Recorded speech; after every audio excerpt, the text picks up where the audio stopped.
Dearly beloved, hello and welcome to Final Girl, a show about the horror genre as a whole, dealing with topics including but not limited to horror meta, horror controversy, horror history, special effects, the artistry of horror movies, and frankly, whatever the fuck else I want, because I have a platform now and not even God can stop me from giving you my opinions.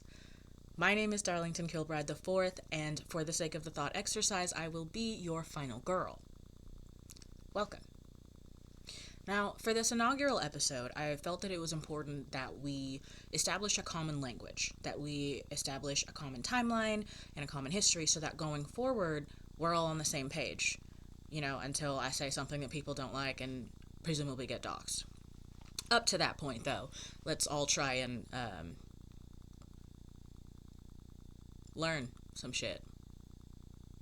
I should also mention that I lost my script somewhere in the mess. This is strategically set up so that you cannot see. So we will see how this goes. That's what happens when you try to record 4 times in 3 weeks. The script gets lost.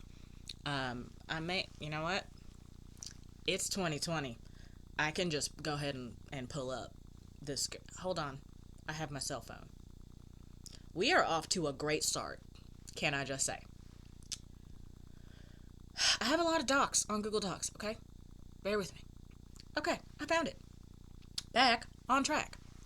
So, now that that's over, including my YouTube career before it's even begun, let's start. To begin with, I wanted to go over a little bit of the history of horror, and by a little bit, I mean roughly 200 years. I know what y'all want me to do, that's how history works. So, in the interest of not being here recording for the rest of my fucking life, because this is going to take forever to render, I'm going to try and speed through the first 100 years, and then we'll get into the real nitty-gritty in the 2nd century. So to begin with, history is generally... I just had a stroke. Horror is generally considered to have begun in approximately 1817, and by approximately, I mean exactly 1817, because that's when the original goth, Mary Wollstonecraft Shelley, wrote Frankenstein. Shout out to her for giving us this genre, okay? I will have no Shelley disrespect in my life. Now, while it was as much a sci-fi story as it was a gothic horror novel, it did spur enough interest in spooky shit that people continued to enjoy it. So in round about the 1830s, we got the Penny Dreadful. Yes, like the TV show. Some of the more common tales were Sweeney Todd, the Demon Barber of Fleet Street, and Varney the Vampire. And for those of you who aren't entirely sure what a Penny Dreadful is, it was just like a little comic, because they didn't have TV in the 19th century. So they had to make their fun in different ways. Moving on. Toward the end of the century, and let's estimate the 1890s, we saw the rise of gothic horror, and that, of course, is going to be things like Phantom of the Opera, everything Edgar Allan Poe ever even considered doing, Dracula, and, of course, Frankenstein. So that was sort of where its foundations lie. They were popular enough that moving into a new century with new technology, adaptations of these stories began to be workshopped and to be figured out. And before I go any further, I just want to take a second to... Ow! I just poked myself in the eye. Regain my sight, first of all. Second of all, I just want to take a second to comment on transformative works. In 2020, transformative works look a lot like fan fiction and fan art, and for those of you who think that I'm about to bash those people, absolutely the fuck not. Let me tell you some shit about fan fiction writers. They're out here banging out 50,000 word fix-its when whatever franchise claims to care about its viewers inevitably disappoints us. Like as nothing. Just by the month, by the week, whatever. And doing a better job than most of the writers' rooms. And the reason I bring this up, aside from the fact that I've spent the entirety of my formative years on the internet reading /fan fiction, and I have no regrets. These are important because transformative works are works of art.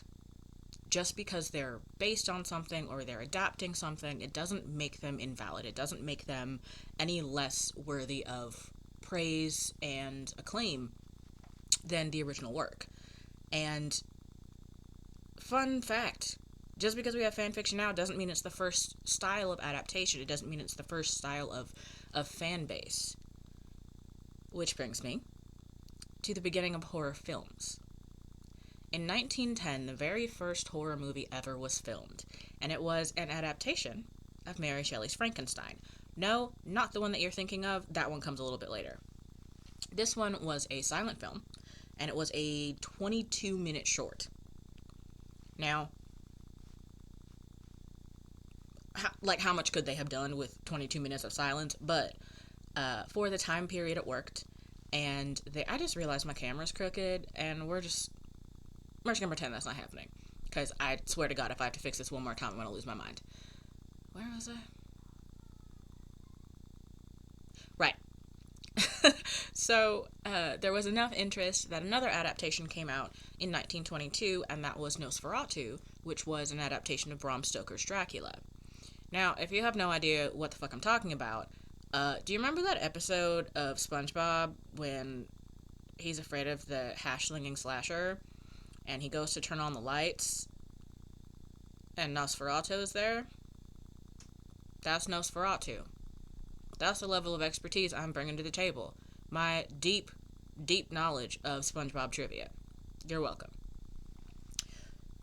These two films, of course, were a foundation. They were a beginning of something that I don't think anyone anticipated.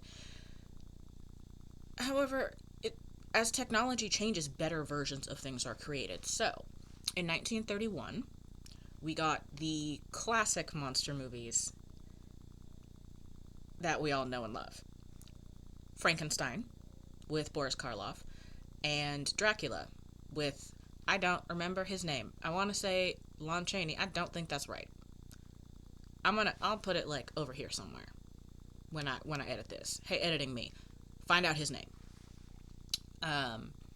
And this completely opened the doors for horror as a genre. They were incredibly popular, of course, largely due to the caliber of the actors. Boris Karloff does not have a single spoken line in Frankenstein, and it is still an incredibly powerful performance.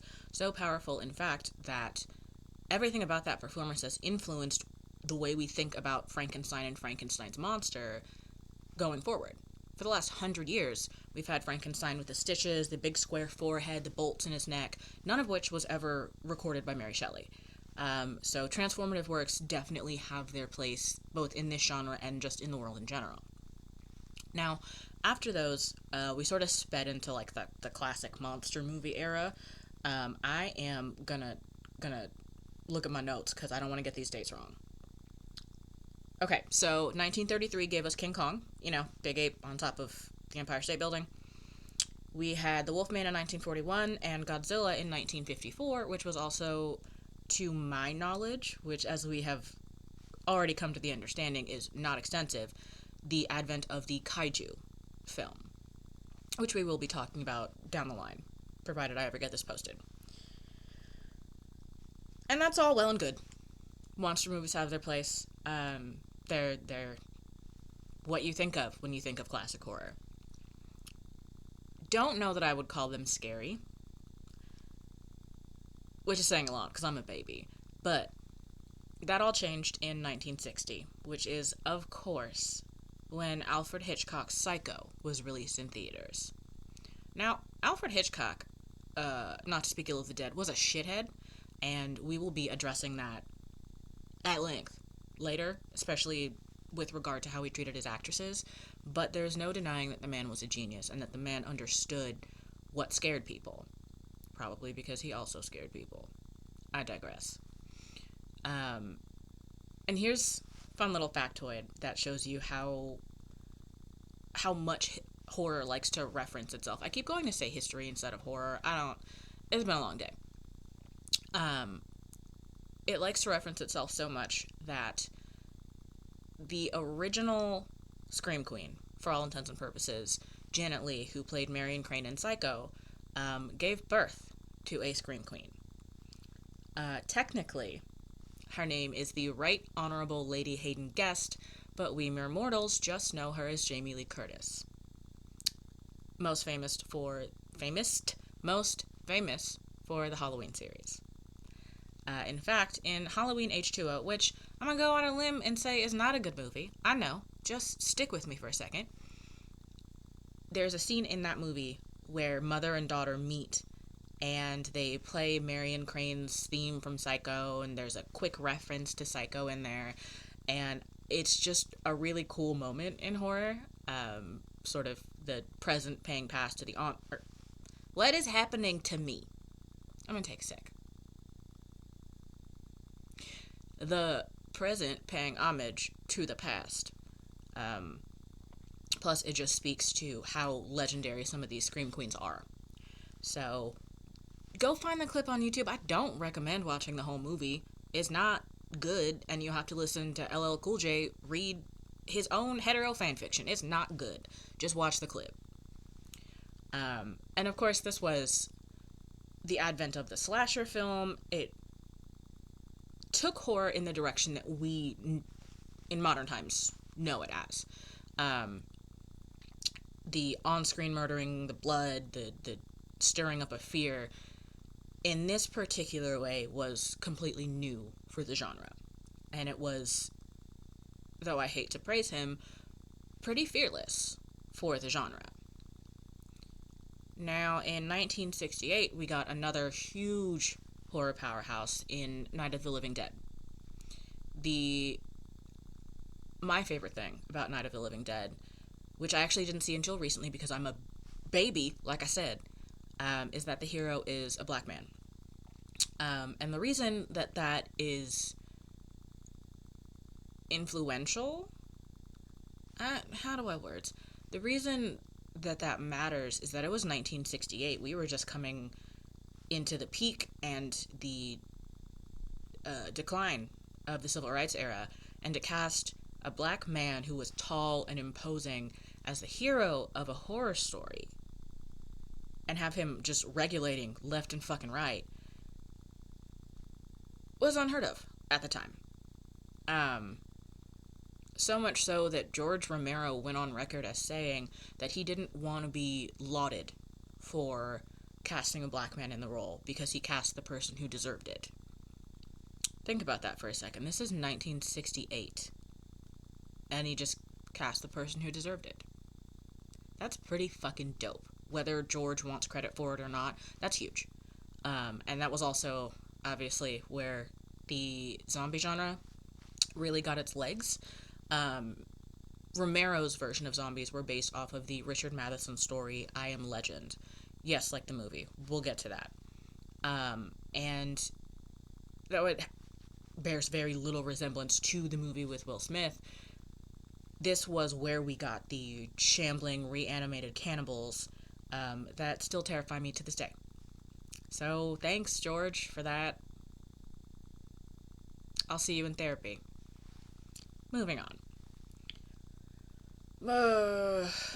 You can't see it, but I'm looking at my notes. Also, I don't know what that noise that just came out of me was. It's been a week, y'all. It's been a long week. Which I will discuss when it is not immensely fresh. Moving on to the 70s. 1973 was The Exorcist, and of course it spawned the entire Catholic/demonic possession subgenre of horror. But the reason that The Exorcist is so special is that Linda Blair's performance was so unnerving and so powerful that it was the first horror movie ever to be nominated for an Academy Award. Now, we'll also be discussing why I think the Academy is bullshit at some point in the future, but this is still a huge deal for horror because it legitimizes it. It makes it a real genre that has more to offer than just blood and guts. 74, speaking of blood and guts, gave us our first major star of horror, Texas Chainsaw Massacre. And the star, of course, would be Leatherface, the hulking villain who, over the years, has varied in intelligence and empathy. The original, in 1974, was really what allowed horror to start to grow into itself. Aside from the fact that the cinematography and the sound production in that film is incredible, as are the sets, because all those bones are real.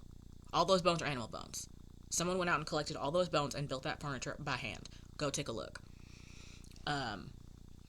It was also important because it was the first horror blockbuster. It wasn't just, a niche thing that some people went to see. Everybody saw Texas Chainsaw Massacre.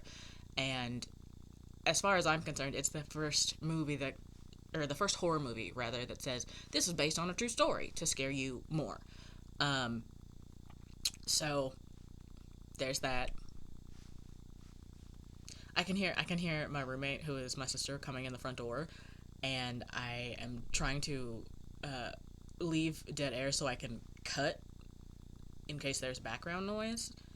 I say that like I know how to do that. We'll find out.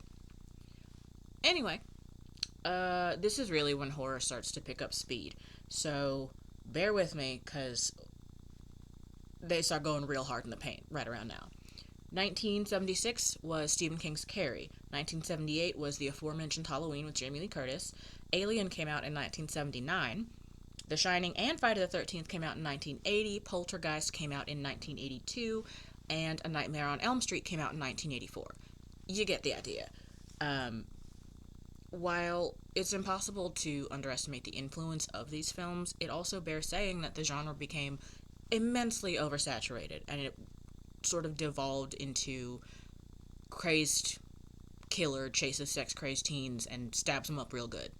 And obviously that's where horror made its bones, but it was stagnating. It didn't bring anything to the table to build upon, which is why the 90s were such a breath of fresh air for horror.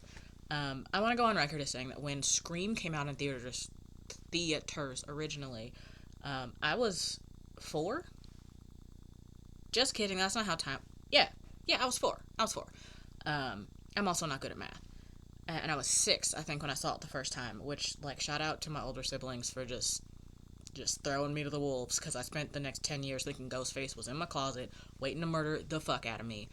Of course, now as an adult, if Skeet Ulrich were kicking it in my closet, that'd be a delight, but,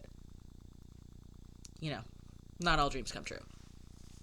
The reason that, aside from my love for Skeet Ulrich, the reason that Scream is such a major entry in the horror genre is that it compiled every movie from earlier in the decade. Every horror movie that we knew, it understood it on a very deep level, and a deep enough level to be self-effacing. It was able to pay homage to and poke holes in some of the more stagnant elements of horror, which is very difficult to do. As a writer, it's very difficult to point out what's wrong with something while also praising what's right with it. So, shout out to them. Of course, the sequels later devolved and just went on for way too long as sequels do, but the original Scream reminded people why they loved horror. And that's something that I didn't appreciate until I was old enough to not think that Ghostface was hiding in my closet. But now it is probably my top 5 favorite horror movies. So, now you know that about me. And of course, at the end of the decade, in 1998, we had Blair Witch Project. To my knowledge, which, again, I cannot say enough, is not absolute, the first found footage horror film, or at least the first one that was popular in the States. And the reason that I find that movie fascinating is that you never see a villain. You never see who is antagonizing our protagonists. You never see what's chasing them. You never see what's wreaking havoc in the little town that they're in. You never, ever see anyone except the actors. And think about that for a second. That movie is scary as shit. And they did it solely through the actors. They didn't need a monster. They didn't need crazy special effects. The story itself was scary, and the acting itself was strong enough that it didn't require a green screen to play off, essentially. So that is huge. Now, I'm going to stop here because my throat is dry and we have more to talk about, but we will be visiting movies that came out after 1998, obviously, as they become relevant. Now, one last thing. Well, kind of one. Here's what we're doing now. To complete sort of our common knowledge, I just want to run through the list of horror subgenres. It is lengthy, and each genre has its own flavor, its own major thing that it adds to the genre, and it will influence the way that we talk about horror going forward. So I'm just going to run through these real quick. Stay with me. We're almost out here. So there's survival horror, which is most common in video games. In fact, I believe that Resident Evil, the video games, not the films, coined the term survival horror. And we also see it in installations like Outlast, PT, Amnesia, Until Dawn, Man of Medan, and so on and so forth. Action horror. Aliens is perhaps the best example of this. Aliens is the second in the Alien series, and while the first one is just in and of itself a perfect film, as far as I'm concerned, Aliens is a perfect action horror film. It's equal parts shoot 'em up and creeping dread. And of course, in that category, we also have The Purge. Again, we have Resident Evil, and I'm gonna put Blade on the list because I don't know where else to put it, but it is real bloody. Next up is body horror. My personal favorite horror movie of all time is in this category, and it's The Thing. Going forward, when I refer to The Thing, I will more than likely be referring to the John Carpenter version, even though that's not the original film iteration, because that's the one that has Kurt Russell being the king of my heart. So, as far as I'm concerned, that's the one that matters. If you haven't seen it, please go watch it. It's based off of a science fiction horror story written in the 1930s, and is scary to this day. I didn't see it until about 3 months ago, and now I just kind of want to watch it all the time. Other movies in that category would include The Fly, and I'm going to put The Hills Have Eyes in this category because it's gross, and it makes my stomach hurt to think about it. Folk horror would be Children of the Corn, Deliverance, The Wicker Man, and most recently, Midsommar. Found footage, we already talked about Blair Witch, but there's also Paranormal Activity and the Cloverfield series. I can't read. Next is Gothic horror, which we talked about. Dracula, Phantom of the Opera, The Vampire Chronicles, which will be having their own series within this series because there's just so much to discuss there. And most recently, Crimson Peak, which I cannot fucking wait to talk about because that movie's beautiful. Then there are horror dramas. I'm going to put The Exorcism...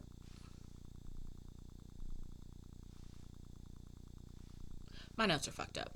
I'm going to put The Exorcist series. I know why I wrote it like that. It says The Exorcism series. My brain was thinking about The Exorcism of Emily Rose. You don't care about that at all. Anyway, I'm going to put it in this category because I don't necessarily think that religious horror is a full subgenre of its own.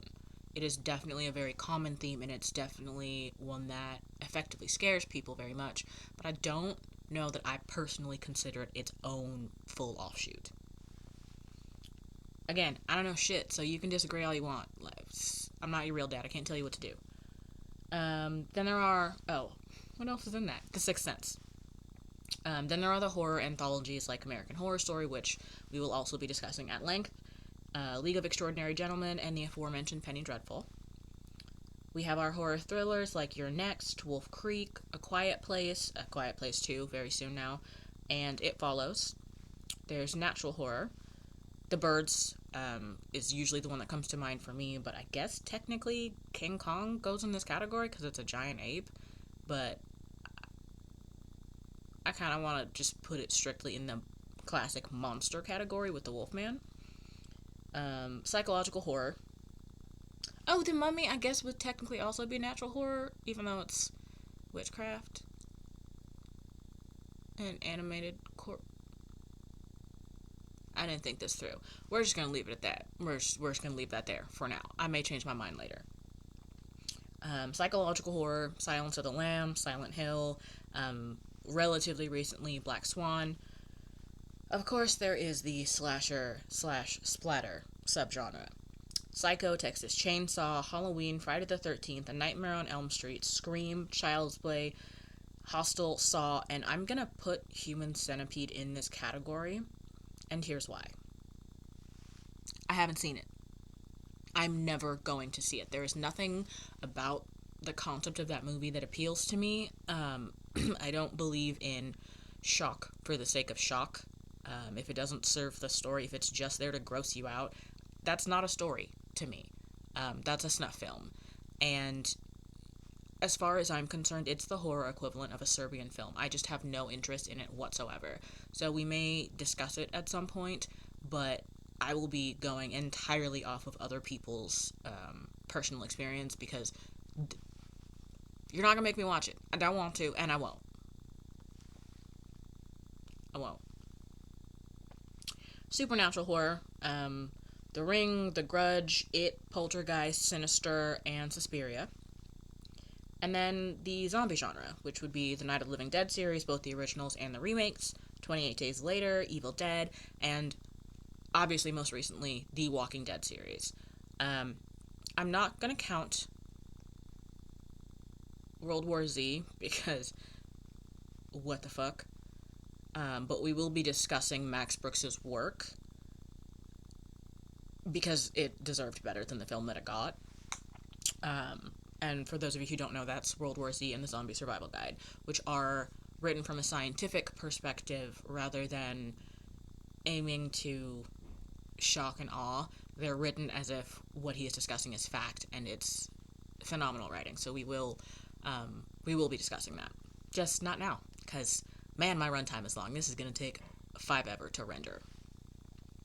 Okay, now that we've got all the boring clerical shit out of the way, I can put my phone down, finally, and inevitably go scrub this shit off my face.